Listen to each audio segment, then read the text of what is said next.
नमस्कार, FT news में आपका स्वागत है। मैं हूं आपके साथ नम्रता शर्मा। आइए नजर डालते हैं खबरों पर। पंचायत, ग्रामीण विकास एवं श्रम मंत्री प्रहलाद पटेल की प्रेस वार्ता। तारांकन, आज ग्रामीण विकास विभाग की पहली समीक्षा बैठक हुई। केंद्र और राज्य की सभी योजनाओं में प्रदेश ने अद्भुत काम किया है। पटेल। पीएम आदिवासी न्याय महाअभियान चलाया जाएगा। पटेल। प्रदेश के आदिवासियों को पीएम आवास की तर्ज पर मकान दिए जाएंगे। एक की जगह 2 लाख, शौचालय और मनरेगा के तहत मजदूरी की राशि अलग से मिलेगी। पटेल। विभाग का 100 दिन का रोड मैप तैयार किया जा रहा है। पटेल। श्रम मंत्रालय में लेबर मैनेजमेंट केस पोर्टल पर सभी लंबित प्रकरण दर्ज होने। 100 दिन बाद सभी कैसे पोर्टल पर ही दर्ज होंगे। श्रम मंत्रालय में जल्द लंबित पदों पर भर्तियां करेंगे। मजदूरों को कौशल प्रशिक्षण केंद्र के जरिए ट्रेनिंग ली गति बढ़ाएंगे। पटेल। आज हम लोगों ने मंत्रालय के कामकाज को संभाला और ग्रामीण विकास मंत्रालय की पहले हमने समीक्षा की। मुझे गर्व के साथ ये बताने में खुशी हो रही है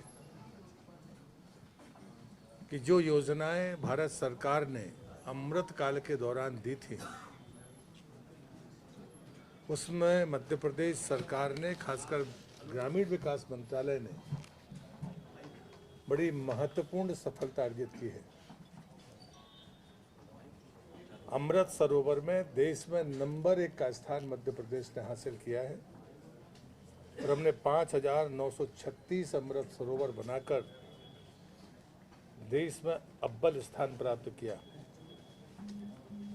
जो दूसरा पुष्कर धरोहर है, ये भी तालाबों पर जल संसाधन के लिए किया हुआ कार्य है। इसमें लगभग 34,900 काम राज्य के भीतर हुए हैं। ये पुराने तालाबों को सुधारने के लिए था। कैच द रेन, जो प्रधानमंत्री का मिशन था, जिनने आह्वान किया था कि हमें एक एक बूंद पानी बचाना चाहिए, उसमें चाहे खेत तालाब हो, चाहे प्लांटेशन का काम हो, चाहे छोटे तालाबों का जीर्णोद्धार हो या स्टॉप डैम का काम हो, इन चारों क्षेत्रों में लगभग 7 लाख कार्य इस क्षेत्र में हुए हैं। क्योंकि प्रधानमंत्री जी ने अटल भूजल योजना की भी बात की थी, लेकिन उसमें चूंकि सीमित ब्लॉक है, सीमित जिले और सीमित ब्लॉक है, और इसलिए ये जो कैच द रेन का काम है, ये आने वाली पीढ़ी के लिए बहुत महत्वपूर्ण काम है। जो मनरेगा की मजदूरी का लक्ष्य हमको दिया गया था, उसमें 75% मानव दिवस की कार्य क्षमता हमने अर्जित की है। इस बात को भी लेकर मध्य प्रदेश का ग्रामीण विकास मंत्रालय देश में दूसरे और तीसरे नंबर पर अपना स्थान रखता है।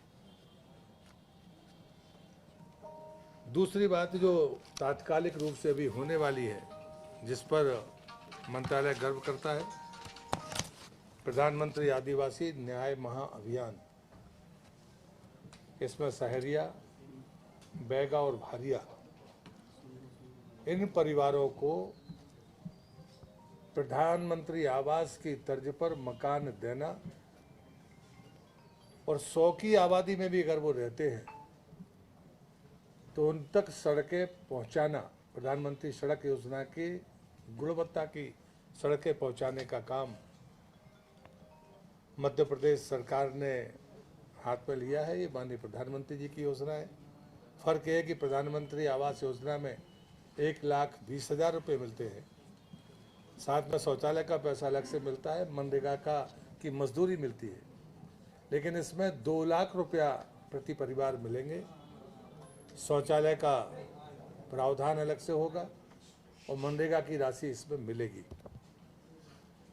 अभी तक आदिम जाति विकास मंत्रालय की सूची में 16 राज्यों का उल्लेख था, लेकिन ग्रामीण विकास मंत्रालय के सर्वेक्षण में ये जिले 22 है और ये अनुशंसा भी हमने की है कि हम इसका पुनर्सर्वेक्षण करके इस काम को तेजी के साथ पूरा करेंगे। अन्य और भी काम है जिनका उल्लेख हम 100 दिन के रोड मैप के तहत आपके बीच में अगली प्रेस कॉन्फ्रेंस में हम लेकर आएंगे। हमने 100 दिन का रोड मैप बनाने का फैसला किया है और उस 100 दिन में हम जो काम कर सकते हैं या करेंगे, हम अगली पत्रकार वार्ता में आपको इस बात की भी चर्चा करेंगे विस्तार के साथ। जो श्रम मंत्रालय के 2 महत्वपूर्ण काम मुझे लगे कि आपकी जानकारी में आज के दिन होना चाहिए कि labour cases management system portal, Madhya Pradesh देश का पहला राज्य है और हमने ये तय किया है कि 100 दिन के भीतर जितने भी लंबित प्रकरण हैं वो इस पोर्टल पर आ जाएंगे और कोई भी नया केस वो सीधे पोर्टल पर भी आएगा, वो मैनुअल नहीं होगा। 100 दिन बाद जितने भी लेबर केसेस हैं वो 100% इसी labour cases management system portal पर होंगे। दूसरा, हमारे यहाँ पर न्यायालय के निर्णय के कारण अभी डीपीसी में कुछ होने में गतिरोध था और इस कारण से बड़ी रिक्तियां श्रम मंत्रालय के उच्च पदों पर हैं। तो ये तय किया है कि पदनाम परिवर्तन द्वारा पदोन्नति से रिक्त पदों की पूर्ति हम अतिशीघ्र कर देंगे। और तीसरा है कौशल विकास प्रशिक्षण। ITI में होता है, लेकिन कोर्स के मुताबिक विषय के साथ में अलग से रेफरेंस करने के लिए, अपग्रेडेशन करने के लिए मजदूरों को ये कौशल प्रशिक्षण का कार्य हम लगातार कर रहे हैं और हमें खुशी है कि हमने लगभग 3000 से ज़्यादा लोगों को भी दिया है। इसकी गति को हम बढ़ाएंगे। ये 3 काम मैंने श्रम मंत्रालय के लिए